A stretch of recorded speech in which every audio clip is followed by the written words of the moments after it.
నమస్తే, welcome to political bridge. Chandrababu Naidu గారు Rishikonda palace ఒక వైట్ ఎలిఫెంట్గా మారింది. జగన్మోహన్ రెడ్డి గారు ప్రజాధనాన్ని వృధా చేశారు అని చెప్పి జగన్మోహన్ రెడ్డి గారిని విమర్శిస్తున్నారు కదా. మరి మీరు చేస్తున్నది కూడా అదే కదా. ఎందుకంటే మంగళగిరిలో ఒక క్రికెట్ స్టేడియాన్ని నిర్మించారు. 20 ఎకరాలలో దాదాపుగా 100 కోట్లతో 80% పనులు కూడా పూర్తయ్యాయి. అక్కడ ఇంటర్నేషనల్ మ్యాచ్లు అడిగే స్టాండర్డ్స్ ఉన్నాయి. 35,000 సీటింగ్ కెపాసిటీ తోటి దాదాపుగా డ్రైనేజ్ వర్క్స్ అన్నీ పూర్తయ్యాయి. ఇప్పుడు ఆ పనులన్నీ అలా మధ్యలో వదిలేసి ఇప్పుడు కొత్తగా మళ్ళీ రాష్ట్రంలో స్పోర్ట్స్ సిటీ నిర్మించాలి అని చెప్పేసి రెండో విడత భూ సమీకరణకు వెళ్తున్నారు. దాదాపుగా 16,000 ఎకరాలు అవసరం పడుతుంది అని చెప్పేసి మళ్ళీ ఇప్పుడు భూములు సమీకరిస్తున్నారు కదా. మరి మీరు కూడా మంగళగిరి క్రికెట్ స్టేడియాన్ని ఒక వైట్ ఎలిఫెంట్గా మార్చారు కదా. ప్రజాధనాన్ని మీరు కూడా వృధా చేసినట్లే కదా. మొదలే రాష్ట్రం ఆర్థికంగా ఇబ్బందుల్లో పడుతున్నప్పుడు ఈ అనవసర ఖర్చులు అవసరమా? ఇక్కడ ఒక విషయం చెప్పదలుచుకున్నాను. టీడీపీ వాళ్ళకి కోపం రావచ్చు.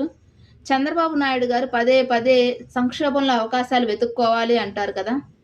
కానీ ఇప్పుడు చంద్రబాబు నాయుడు గారు అమరావతిలో చేస్తున్నది చూస్తుంటే ఇచ్చిన అవకాశాన్ని సంక్షోభంలోకి నెడుతున్నారేమో అనిపిస్తుంది.